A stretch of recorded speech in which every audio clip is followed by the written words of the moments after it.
سورہ فاتحہ کے بغیر مکمل نہیں ہوتی. ایون ہماری حدیث میں بھی اللہ تعالیٰ کے رسول صلی اللہ علیہ وسلم فرماتے ہیں کہ لا صلاۃ الا بفاتحۃ الکتاب، کوئی نماز قبول ہی نہیں ہوتی سورہ فاتحہ کے بغیر. ٹھیک ہے. تو اچھا، تو سب سے پہلے تو مثانی کا لفظ ہو گیا، کا مطلب ہو گیا بار بار پڑھی جانے والی.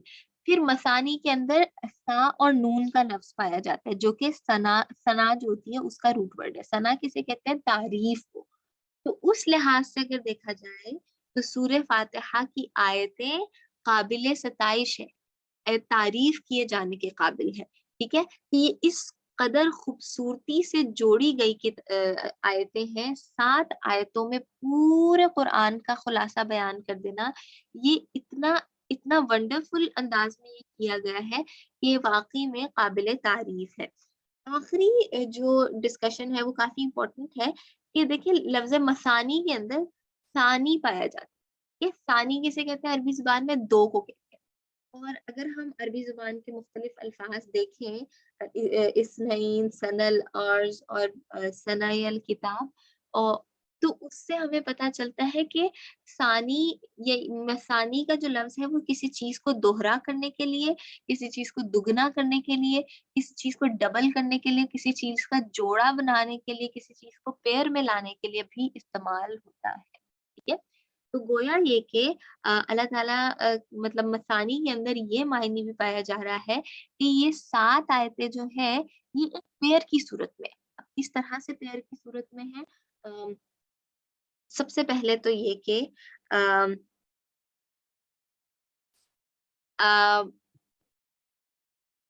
کبھی بھی ہم سورہ فاتحہ کو نماز میں اکیلا نہیں پڑھ سکتے.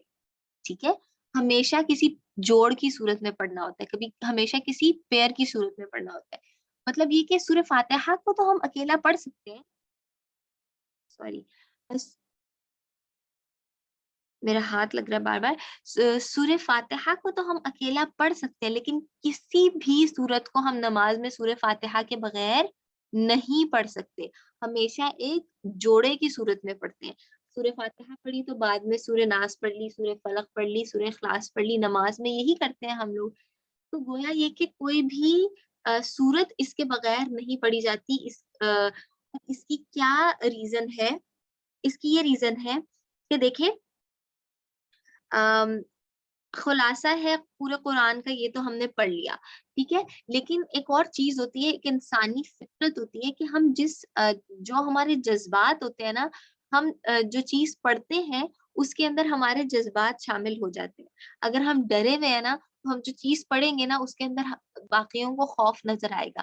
اگر ہم خوش ہیں نا تو اگلے کو ہم جو بھی ٹیکسٹ پڑھیں گے نا اس کے اندر ہم خوشی لے آئیں گے. اگر ہم دکھی ہیں تو جو بھی ٹیکسٹ ہم پڑھ رہے ہیں اس کے اندر ہم دکھ کا عنصر لے آئیں گے. اگر ہم اداس ہیں، اگر ہم غصے میں ہیں، اگر ہم نفرت میں ہیں، اگر محبت میں ہیں، تو جو چیز ہم پڑھتے ہیں اس سب کے اندر وہ عنصر آ جاتا ہے، واضح ہو جاتا ہے. تو جب ہمیں نمازوں میں جب یہ کہا جاتا ہے نا کہ ہم نے پہلے سورہ فاتحہ پڑھنی ہے اور پھر کوئی اور سورت پڑھنی ہے، تو گویا یہ کہ اللہ تعالیٰ ہمیں کہہ رہے ہیں کہ تم لوگوں نے ہر قرآن کی چیز کے اندر فاتحہ کو لانا ہے، ہر چیز کو فاتحہ کے لینس سے دیکھنا ہے. ٹھیک ہے. فاتحہ کے فلٹر سے دیکھنا ہے. سمجھو کہ فاتحہ کا چشمہ لگایا اور پھر چیزوں کو دیکھا. ٹھیک ہے. اور فاتحہ کا لینس ہے کیا؟ وہ ہمیں جو ہے بتاتا ہے کہ قرآن کی تمہید کیا ہے، قرآن کس موضوع پہ شروع ہو رہا ہے. ٹھیک ہے. وہ ہم نے تمہید اپنے ذہن میں رکھنی ہے کہ اللہ تعالیٰ نے اس کتاب کا آغاز اس چیز سے کیا ہے تو اس پوری کتاب کے اندر یہی چیز پائی جائے گی. ٹھیک ہے. اور پھر ہم جو ہے وہ پورا قرآن پڑھ سکتے ہیں. اب اگلی جو چیز ہے وہ یہ ہے کہ اور بھی پیئرز ہیں اس کے مطلب میں. ایک اور جو اس میں پیئر پایا جاتا ہے وہ یہ ہے کہ دیکھیں سورہ فاتحہ کی جو آیتیں ہیں نا وہ ایک پیئر کی شکل میں ہے. اس کے متعلق ایک حدیث بھی ہے جو کہ میں پڑھ لوں. ٹھیک ہے. میں یہ حدیث یہاں سے میں نے آپ لوگوں کو شاید نظر آ رہا ہوں، میں ٹیکسٹ جہاں سے پڑھی ہوں اسی لائن کے اوپر لے آتی ہوں.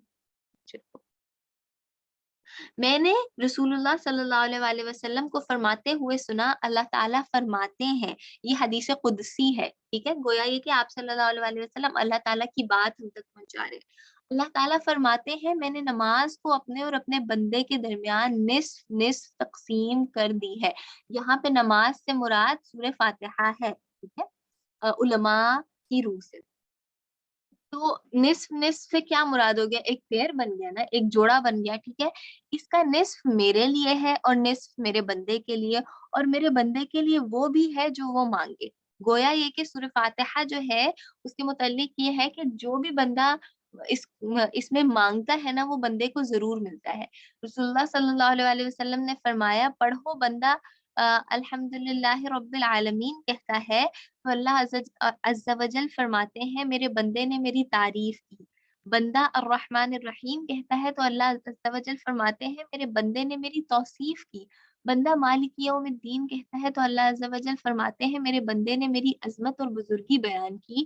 بندہ ایاک نعبد و ایاک نستعین کہتا ہے تو اللہ تعالیٰ فرماتے ہیں، یہ میرے اور میرے بندے کے درمیان ہے اور میرے بندے کے لیے وہ ہے جو وہ مانگے۔ گویا ہے کہ جو بندے نے اس آیت میں مانگا ہے نا کہ اللہ تعالیٰ ہم آپ کی ہی عبادت کرتے ہیں اور آپ ہی سے مدد مانگتے ہیں، تو اللہ تعالیٰ کہہ رہے ہیں کہ میرے بندے کو وہ ملے گا۔ پھر بندہ اہدنا الصراط المستقیم صراط الذین انعمت علیہم غیر المغضوب علیہم ولا الضالین کہتا ہے تو اللہ تعالیٰ فرماتے ہیں یہ سب میرے بندے کے لیے ہیں اور میرے بندے کے لیے وہ ہے جو کہ وہ مانگتا ہے۔ اچھا، اس آیت میں نا ہمیں، اس حدیث میں ہمیں یہ چیز بھی غور کرنی چاہیے کہ اللہ تعالیٰ نے ایک دفعہ میں ہی یہ نہیں کہا کہ میرے بندے، مطلب آپ اس کا پیٹرن دیکھ رہے ہیں، اللہ تعالیٰ ایک ایک آیت کو الگ سے ڈسکس کر رہے ہیں۔ گویا یہ کہ یہ اللہ تعالیٰ بھی دہرا رہے ہیں اور اللہ تعالیٰ کتنی، مطلب اس کی اہمیت کتنی اجاگر ہو جاتی ہے اس حدیث سے کہ اللہ تعالیٰ نے اس کی ایک ایک آیت کو الگ الگ ایکسپلین کیا ہے، ٹھیک ہے، تو یہ بھی اس کی بہت امپورٹنس ہو گئی۔ اچھا، دوسرا یہ ہے کہ دیکھیں عربی زبان میں نا جملے دو قسم کے ہوتے ہیں، ایک ہوتا ہے جملہ انشائیہ اور ایک ہوتا ہے جملہ خبریہ۔ جملہ انشائیہ ہم کسی جذبے کے تحت کہتے ہیں، ہم خوشی میں، غم میں، دکھ میں، انتظار میں، کسی بھی جذبے کے تحت جو ہم جملہ بولتے ہیں نا اس کو جملہ انشائیہ کہتے ہیں۔ اور ایک جملہ ہوتا ہے جملہ خبریہ جس میں ہم کوئی بھی خبر دیتے ہیں، ٹھیک ہے۔ اب سورہ فاتحہ جب ہم شروع کرتے ہیں نا، سورہ فاتحہ میں اگر ہم دیکھیں، ہم نے ابھی سورہ فاتحہ مکمل پڑھی، اللہ تعالیٰ کی تعریف بیان کی جا رہی ہے، یہ بتایا جا رہا ہے کہ اللہ رحمان الرحیم ہے، یہ بتایا جا رہا ہے کہ اللہ تعالیٰ قیامت کے دن کا حساب لیں گے، یہ بتایا جا رہا ہے کہ بندہ جو ہے وہ اللہ تعالیٰ سے مدد طلب کرتا ہے، اور اللہ تعالیٰ ہی کی عبادت کرنے کا ہم لوگ دعویٰ کرتے ہیں، اور آخری آیت میں یہ بتایا جا رہا ہے علم والوں کی وہ بات ہم انشاءاللہ آگے ڈسکس کریں گے۔ دیکھیں کتنی زیادہ انفارمیشن ہے سورہ فاتحہ میں، ٹھیک ہے، تو گویا یہ کہ جملہ خبریہ ہے، سارے کے سارے جملہ خبریہ ہے، اور یہ ایک سورت جو ہے وہ ایک خبریہ سورت ہے۔ لیکن جب یہ سورت شروع ہوتی ہے الحمدللہ سے، یہ تمام تعریفیں اللہ تعالیٰ کے لیے، تو ہم کسی جذبے کے تحت تعریف کرتے ہیں نا، ہم کسی جذبے کے تحت کسی کی حمد بیان کرتے ہیں، تو گویا یہ کہ یہ جملہ خبریہ بھی ہے اور جملہ انشائیہ بھی ہے، پھر سے ایک جوڑا بن گیا، ٹھیک ہے، اور یہ کتنی خوبصورت چیز ہے، ٹھیک ہے۔ اس کے بعد آپ دیکھیں الحمدللہ رب العالمین کے فوراً بعد آتا ہے الرحمن الرحیم، بہت رحم کرنے والے اور بہت مہربان، ٹھیک ہے، اور اس کے فوراً بعد آتا ہے مالک یوم الدین، یوم جزا کے مالک ہے، ٹھیک ہے۔ تو گویا یہ کہ اللہ تعالیٰ کا رحم اور اللہ تعالیٰ کا عدل بھی بالکل ساتھ ساتھ ڈسکس ہے، صرف رحم کی بات نہیں ہو رہی، صرف عدل کی بات نہیں ہو رہی، دونوں کی اکٹھے بات ہو رہی ہے، پھر سے ایک جوڑا بن گیا، ٹھیک ہے۔ گویا یہ کہ قرآن میں جو ہے نا بیسیکلی ہر چیز جوڑوں کی، یوزلی جوڑوں کی شکل میں ہے، جیسے دوزخ اور جنت، جیسے دنیا اور آخرت، جیسے دن اور رات، جیسے مطلب اس طرح کی نیک اور بد، ٹھیک ہے، اچھے لوگ اور برے لوگ، کفار اور مومنین، یہ ہر چیز پیر کی صورت میں، سورہ فاتحہ میں سب سے بڑے پیئرز موجود ہیں، ٹھیک ہے، تو جن کو ہم نے ابھی ڈسکس کر لیا، تو گویا یہ کہ ہاں، اور ایک یہ بھی ہے کہ دیکھیں ایا کا نام سب سے پہلے کیا ہے، الحمدللہ رب العالمین وغیرہ میں صرف اللہ تعالیٰ کے متعلق معلومات ہے، پھر ایاک نعبد و ایاک نستعین میں کیا ہے کہ اللہ تعالیٰ سے مدد کا ارادہ ہے، ٹھیک ہے، مدد اور ارادہ ہے. باقی آیتوں میں دونوں کا ذکر ہے، ٹھیک ہے. اہدنا الصراط المستقیم کہ ہمیں ہدایت دے دیجیے، مدد مانگی گئی ہے. اچھا سوری، آخری یہ جو آیت ہے نا، صراط الذین انعمت علیہم غیر المغضوب علیہم ولا الضالین، یہ جو دو آخری آیتیں ہیں ان میں کیا ڈسکس ہوا ہے؟ پہلے تو اس میں یہ بات کی گئی ہے کہ ایسے لوگ ہیں جن پہ اللہ تعالیٰ نے انعام کیا کہ ان کو علم عطا کیا صحیح دین کا، اور انہوں نے اس دین پر عمل کیا، تو وہ اللہ تعالیٰ کے ایسے لوگوں میں سے ہو گئے جن پر اللہ تعالیٰ نے اپنی نعمتیں نازل کی ہیں، ٹھیک ہے. پھر ایسے لوگوں کا ذکر کیا گیا ہے مغلوب، جن پر غصہ کیا گیا ہے. کیوں؟ کیونکہ جن کو علم تو تھا لیکن انہوں نے عمل نہیں کیا، ٹھیک ہے. اور آخر میں کیا ہے؟ ولا ضالین، ایسے لوگ جن کو علم ہی نہیں تھا اس لیے وہ بھٹک گئے. تو گویا یہ کہ یہاں پہ بھی مختلف جوڑے بنا دیے گئے، یہاں پہ بھی مختلف ٹائپس بنا دی گئی ہیں، ٹھیک ہے. کہ کچھ علم والے ہیں، کچھ اور عمل والے بھی ہیں. کچھ جو ہے وہ صرف علم والے ہیں، عمل نہیں ہے، اور کچھ جو ہے وہ عمل نہیں کر سکتے کیونکہ ان کے پاس علم بھی نہیں ہے. تو گویا یہ کہ یہاں پہ بھی جوڑے ڈسکس ہو گئے، ٹھیک ہے. تو گویا یہ کہ سورہ فاتحہ جو ہے وہ ایک بہت پرفیکٹ بلینڈنگ ہے، ٹھیک ہے، ایک بہت خوبصورت جوڑوں کو بہت خوبصورت انداز میں، جامع اور مختصر انداز میں بتایا گیا، ٹھیک ہے. اب ہم آ جاتے ہیں اگلی چیز کے اوپر جو کہ ہے احادیث کی روح سے. میں اس کے اوپر بہت ساری احادیث موجود ہیں، لیکن میں کچھ احادیث بیان کروں گی جن سے ہمیں اس کی اہمیت کا اندازہ ہو جائے، ٹھیک ہے. حضرت ابن عباس رضی اللہ عنہما سے روایت ہے کہ جبرائیل علیہ السلام نبی اکرم صلی اللہ علیہ وسلم کے پاس بیٹھے ہوئے تھے کہ اچانک انہوں نے اوپر سے ایسی آواز سنی جیسا دروازہ کھلنے کی ہوتی ہے. تو انہوں نے اپنا سر اوپر اٹھایا اور کہا آسمان کا یہ دروازہ آج ہی کھولا گیا ہے، آج سے پہلے کبھی نہیں کھولا گیا تھا. اس سے ایک فرشتہ اترا ہے. تو انہوں نے کہا یہ ایک فرشتہ آسمان سے اترا ہے اور یہ آج سے پہلے کبھی نہیں اترا.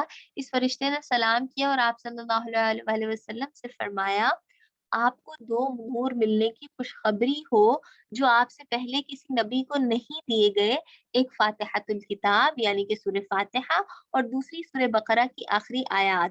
آپ ان دونوں میں سے کوئی جملہ بھی نہیں پڑھیں گے مگر آپ کو وہ عطا کر دیا جائے گا.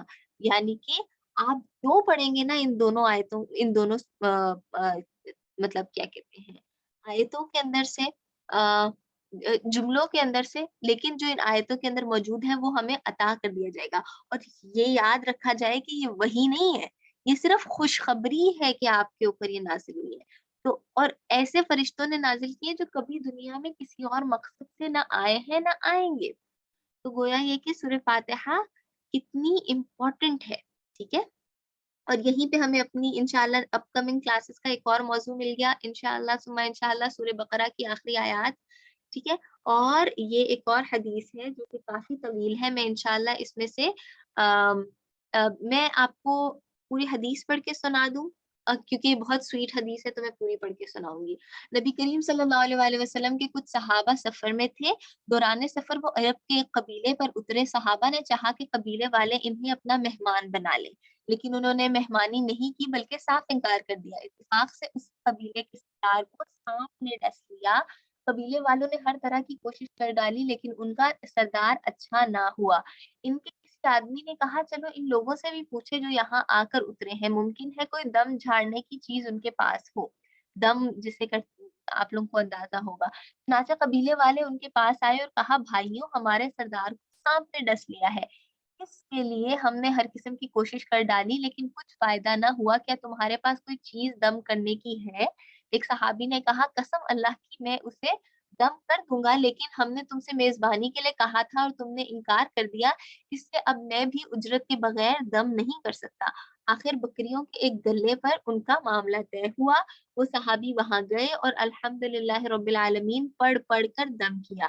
ایسا معلوم ہوا جیسے کسی نے رسی کھول دی گئی ہو، جیسے کسی کی رسی کھول دی گئی ہو. وہ سردار اٹھ کے چلنے لگا اور تکلیف و درد کا نام و نشان بھی باقی نہیں تھا. بیان کیا گیا پھر انہوں نے طے شدہ